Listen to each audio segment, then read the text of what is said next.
Let me tell you a story. Yeah, please do. So when Dad was Motocross the Nations team manager, they were racing. God, it was in Germany, I think, and so Mum was there, like doing the food and stuff for the team, and so Noyce shows up Saturday morning, just before practice, completely drunk.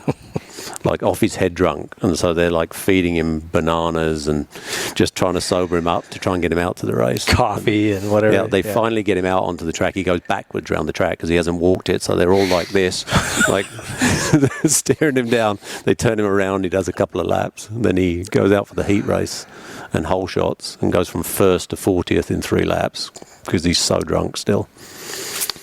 Wow. And then they put him to bed and woke up the next day and was top 3 in both motos. So, you know, that's hilarious. The good old days. So he was your hero? Yeah, absolutely. Yeah, totally. I mean, I think he was everybody's hero. Was he factory Honda that year? What was he? Yeah. Yep. Yeah. That's awesome. And what about, this was kind of before I was really following it, like, what was the opinion of the American racing scene back then, or American riders at that time? Because that would have been before we really started doing great. So I mean, if you go back to when Dad won that Trans Am, like Dad told me a story once that if you got beaten by an American at the Trans Am, you had to buy all the beer in the evening. Oh, is that right? Yeah, because so it was like an insult. Yeah, it was an insult. Yeah. The Americans couldn't beat you, and then step by step that all changed, and then But the interesting thing about back then is before YouTube and before any social media or way is like we had no knowledge in Europe of what was going on over here. Yeah. Like the first time I came here was 1984 for Carlsbad. And I came a week early, and I went to the local race that they had there the weekend before, and Ronnie Lachine was there, and Rick Johnson was there, and Brock Glover was there, and But the weekend before, I'd never seen any of them race. I'd never seen them ride. Never even heard of them? Well, I'd heard of them. Okay. Absolutely heard of them, but I had never seen them. And so when they came, their technique was completely different. I stood by the Carlsbad first turn, and then you came to the second horseshoe, and I thought their throttles had jammed, because they came so fast. I was like, oh my God. And then they jammed the rear brake on and slid around the corner. We didn't do that. And so they not with your drum brakes. No.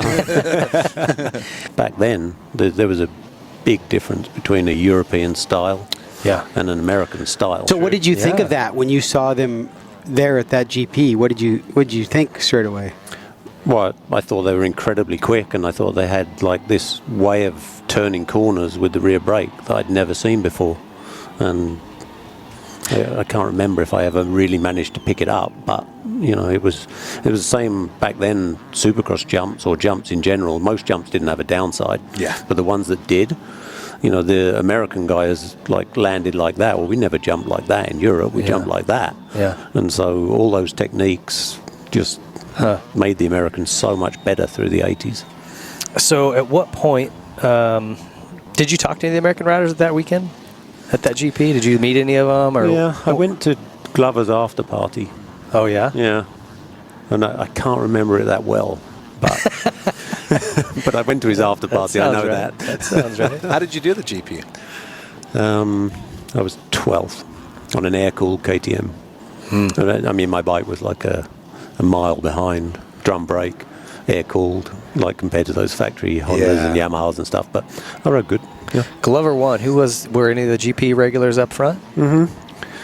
Carlsbad was the type of track that they could actually get on. Yeah, that's true. I can't remember the results, but I think there definitely was. Malherbes and Thorpe and those guys were there.